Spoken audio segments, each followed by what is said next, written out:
ओम शांति। 4 अगस्त 2022 की साकार मुरली से होमवर्क। आज की मुरली से लक्ष्य लेंगे, रूप बसंत बन, विकर्मा चीत बनना है और रूप बसंत बनकर दूसरों को भी रूप बसंत बनाना है। रूप अर्थात योगी तो आत्मा, जिसे कहेंगे निरंतर योगी। बसंत अर्थात ज्ञानी तो आत्मा, जो आत्मा समय पर ज्ञान के पॉइंट को यूज़ करके सफलता प्राप्त करती है। और इसी तरह रूप बसंत बनकर विकर्माजीत बनना अर्थात संपूर्ण पावन बनकर के जगत जीत बनना। इसके लिए आज हम पुरुषार्थ करेंगे चारों ही सब्जेक्ट्स को अपने जीवन में धारण करने का, ज्ञान, योग, धारणा, सेवा।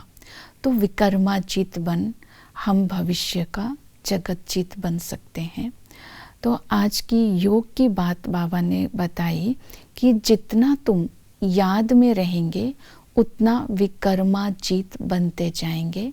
कहने का भाव ये है कि जब हम आत्मिक स्वरूप से हर कर्म करते हैं और बाबा को अपना साथी बना करके रखते हैं तो हर कर्म में सफलता मिलती है, बाप की मदद मिलती है। तो हम निरंतर योगी हैं, 1 घंटे के या 2 घंटे के योगी नहीं है। तो अपने ओरिजिनल रूप की स्मृति में आज सारा दिन रहेंगे। इससे जब बाबा की याद रहेगी तो हम मेहनत से भी छूट जाएंगे और सिद्धि स्वरूप भी बन जाएंगे।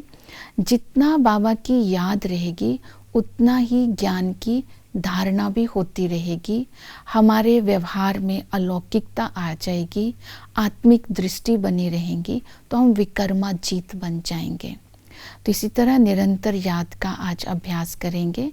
दूसरा है धारणा। जितना हम याद में रहेंगे उतना ज्ञान की धारणा होगी। तो आज बाबा ने कहा कि तुम्हें श्रीमत पर चलना है, पढ़ाई पढ़नी और पढ़ानी है, लक्ष्य की स्मृति से सदा ही खुश रहना है। और पढ़ाने वाला कौन, उसकी स्मृति को भी अगर हम इमर्ज करेंगे तो भी खुशी रहेगी। ये धारणा पर अटेंशन देंगे।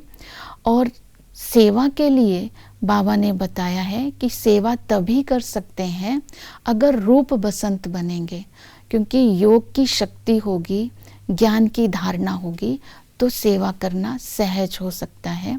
और सेवा करने के लिए बाबा ने बताया मंदिरों में जाकर के देवताओं के भक्तों को ज्ञान देना है और मेरे भक्तों को ज्ञान देना है। तो सेवा करने के लिए ज्ञान स्वरूप बनना होगा। तो ज्ञान की धारणा ये है, ज्ञान स्वरूप बनना उसको बोलते हैं क्योंकि ज्ञान एक शक्ति है। जितना हम मनन करते रहेंगे उतना बाबा से कनेक्शन होगा, तो वो योग की शक्ति सेवा में मदद करेगी। ज्ञान पढ़ाई है, तो हमें बाबा ने सत्य आत्मा का, सत्य परमात्मा का, सत्य ड्रामा का ज्ञान दिया। जितना इस सत्य ज्ञान को हम प्रैक्टिकल में स्मृति में रखेंगे उतना ही हम माया जीत बने रहेंगे। और ज्ञान एक शस्त्र भी है। ज्ञान शस्त्र अर्थात समय पर इस शस्त्र को यूज़ करके हम परिस्थिति पर विजय भी प्राप्त कर सकते हैं। तो ज्ञान सोर्स ऑफ इनकम भी है। तो इस तरह हम इसको सेवा में लगाकर अपनी कमाई भी कर सकते हैं। इसको बोलेंगे ज्ञान स्वरूप बनना। तो चारों सब्जेक्टों को अगर हम अपने प्रैक्टिकल लाइफ में धारणा में ले आते हैं तो हम विकर्माजीत, जगत जीत, इंद्रिय जीत बन सकते हैं। तो ये सारी धारणाएं आज हम अटेंशन में रखेंगे। ओम शांति।